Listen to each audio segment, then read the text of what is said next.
Mga idol, kahit man nga po matagumpay na nakapasok ang Indiana Pacers sa semifinals ng in-season tournament, ay may lumabas pa rin naman nga pong balita na bagsak pa rin naman ang kanilang team sa depensa. Yan naman ang ating unang storya na aalamin dito sa ating bagong video, na susundan ko na rin ang balitang pareho nga pong panalo ang Indiana Pacers at Sacramento Kings sa ginawa nilang trade kina Tyrese Haliburton at Domantas Sabonis, at ang balitang opisyal na nga pong tinapos ng Golden State Warriors at nagdesisyon na ng lumabas na trade ni Klay Thompson papunta sa ibang kupunan. Kaya mga idol, tara!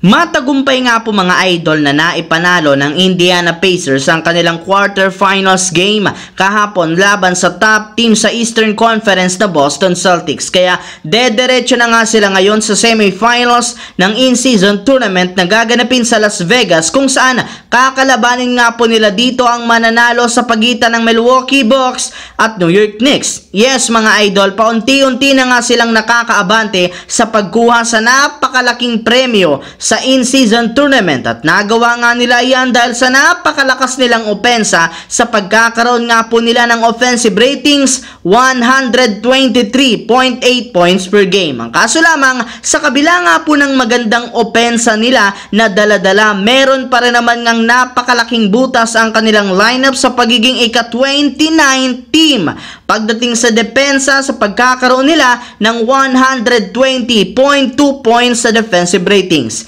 Yes mga idol, ganyan nga kalaking puntos ang inaalaw ng Pacers sa kanilang mga kalaban. Sunod lamang sila sa Washington Wizards na merong 120.3 points. Kaya hindi na nga nakapagtataka kung bakit marami para namang fans at analysts ang nagdududa sa kanilang kupunan. Samantala, pumunta naman tayo sa ating pangalawang storya sa balitang pareho nga pong panalo ang Indiana Pacers at Sacramento Kings sa kanilang trade kina Tyrese Haliburton at Domantas Sabonis. Dahil nga po mga idol, parehong maganda ang pinapakitang performance ngayon ng Indiana Pacers at maging ng Sacramento Kings. Aminado nga po ang ilang mga analyst na ang kanilang ginawang trade sa pagitan ni Domantas Sabonis at Tyrese Haliburton ang pinaka-fair na trade sa NBA history. Yes mga idol, simula nga po nang gawin nila ang ganitong klaseng trade last year, bigla na lamang nga pong umangat sa standings ang Sacramento Kings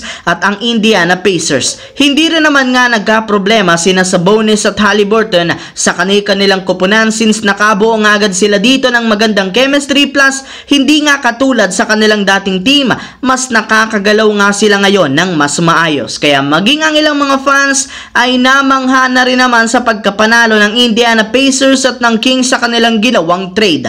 Habang dumako naman tayo sa ating huling storya dito sa balitang opisyal na ngang nagdesisyon ang Golden State Warriors sa trade ni Klay Thompson. Base nga po mga idol sa pinakahuling inilabas sa balita ng isang sikat na NBA insider na si Zach Lowe, sa kabila nga po ng karami-raming mga trade rumors na nagsilabasan ngayon kay Klay Thompson dahil sa napakalalamyan nitong performance ngayong season, ay sinabihan nga po siya ng 4 na NBA executive na wala ngang plano ang mismong front office ng Golden State Warriors na i-trade ang kanilang superstar ngayong season kahit sino man ang i-offer sa kanila ng iba't ibang kupunan. Kaya mukhang wala rin naman nga talagang pag-asa kay Klay Thompson ang mga kupunan na naibalitang interesado sa kanya, katulad na lamang ng Los Angeles Lakers. So yun lamang mga idol ang ating bagong balita ngayon, at syempre latest na video na ating pinag-usapan dito. Once again,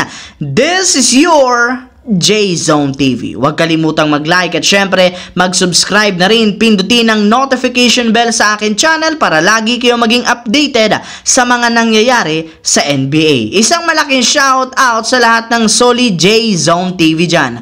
Maraming salamat mga idol.